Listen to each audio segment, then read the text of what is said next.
Janmashtami, the birth of Lord Krishna,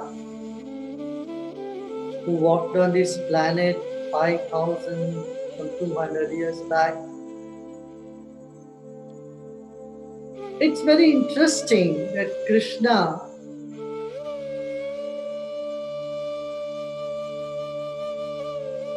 can relate to people of all types and all ages. This is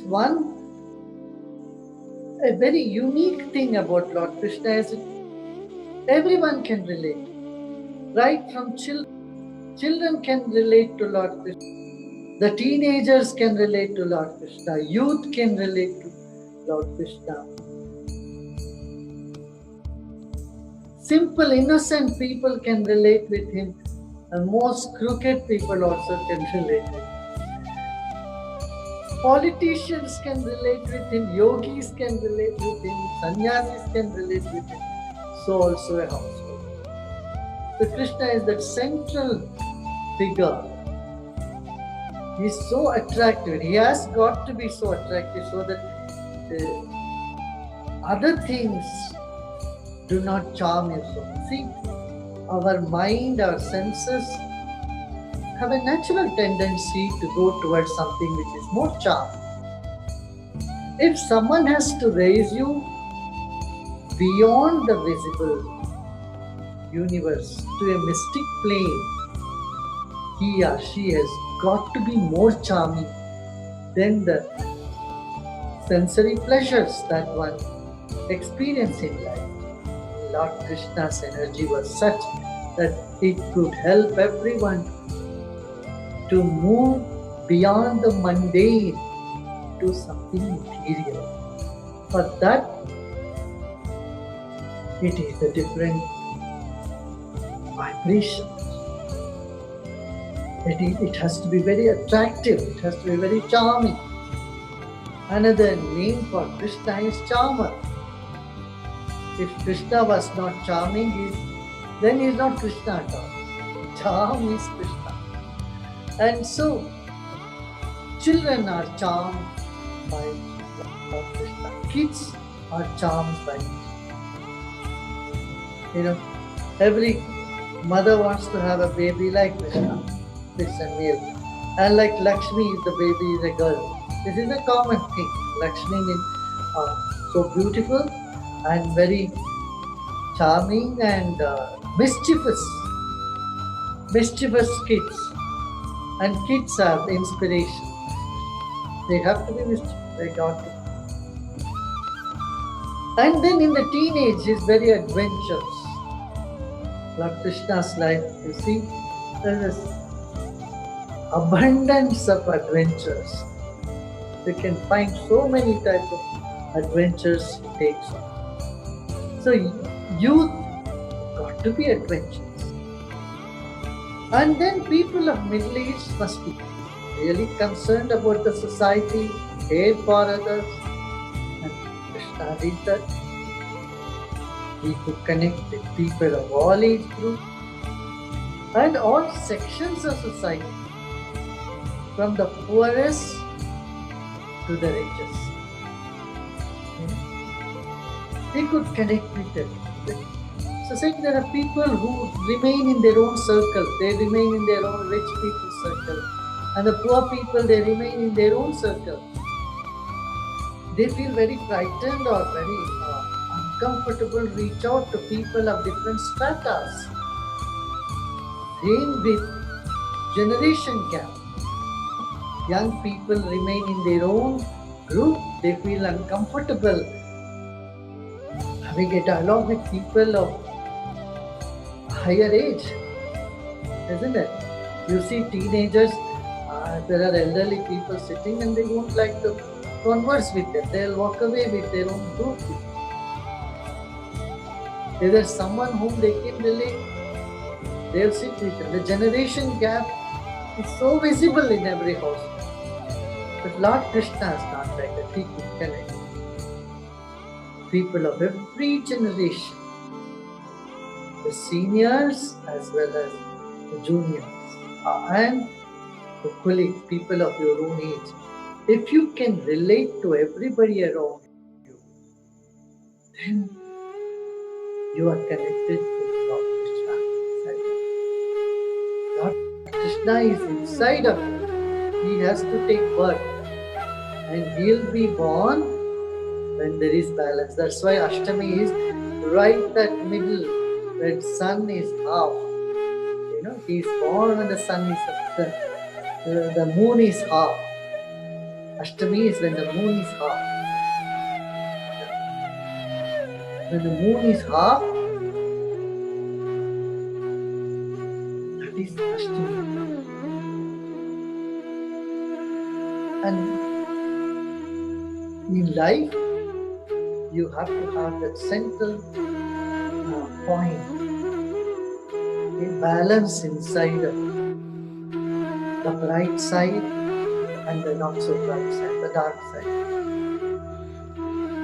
Krishna is the middle path. Krishna is in that. When we walk the middle path in life, then we connect to something which is beyond the reality. That's when life becomes a celebration. It becomes full of bliss. And Lord Krishna is nothing but embodiment. Yogis, Krishna is the Yogeshwar, the Lord of the Yogis. And he gives knowledge, such high wisdom. And if you see him from artist point of view, yes, he dances, he plays flute, and he takes youth as a youth. He has adventures, and he is dancing with all the gopis. As a Lord, then he commands the devotion. Many times people say, people don't respect me. No, you can't demand respect. You have to command the respect. And Krishna, by virtue of his very being, very nature, commanded respect wherever he went, from all sections of society. And then when it comes to politics, he plays real shrewd role of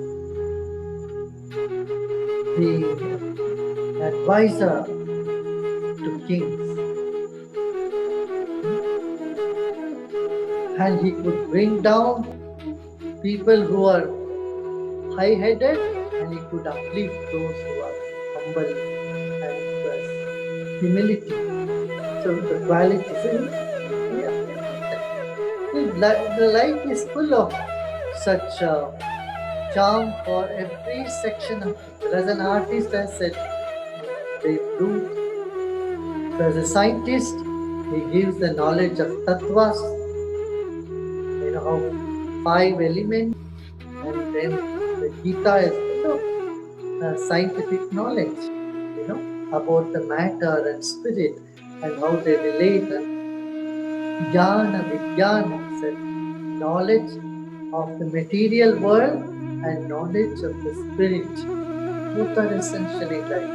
Unless we have both, life cannot. So these are the qualities that Lord Krishna embodies. And he said, I am there in every age. I have been now, I have been there before, I am here now, I have been there before. There was not a time when I am not there. So I'll be there in the future too. So, seeing Krishna as the light, as the spirit, more than a historical figure. Of course, he was a historical figure.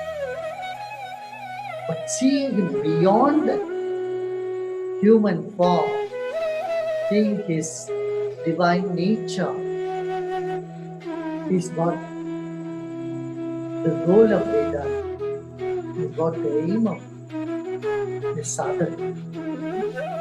Seeing the beautiful energy as the self. That is. So you can develop these qualities when you can relate to people of all ages. when you want nothing for yourself, when you get so centered, you will find that Krishna is born.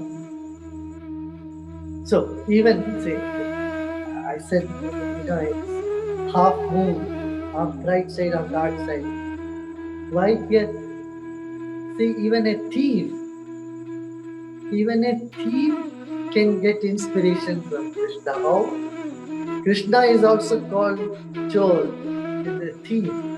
But this thief is of a higher nature. He steals the mind, hearts of people.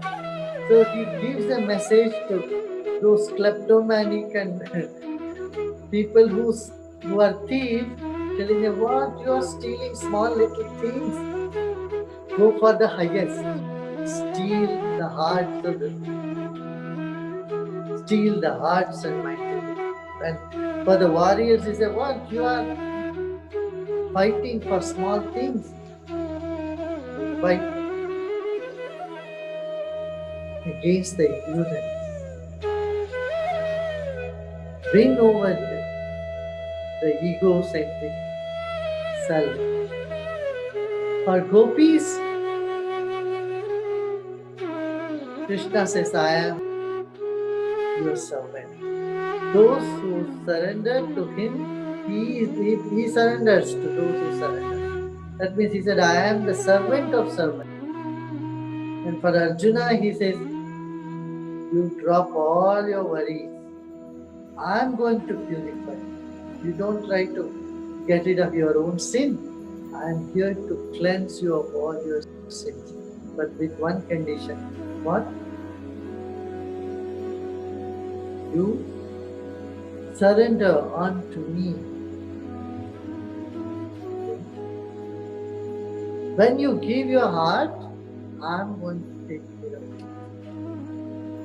you. These are the promises Lord Krishna made, and it is eternal. Whenever you drop the small judging mind, just offer it to the divine, and divinity takes over. It brings you the freedom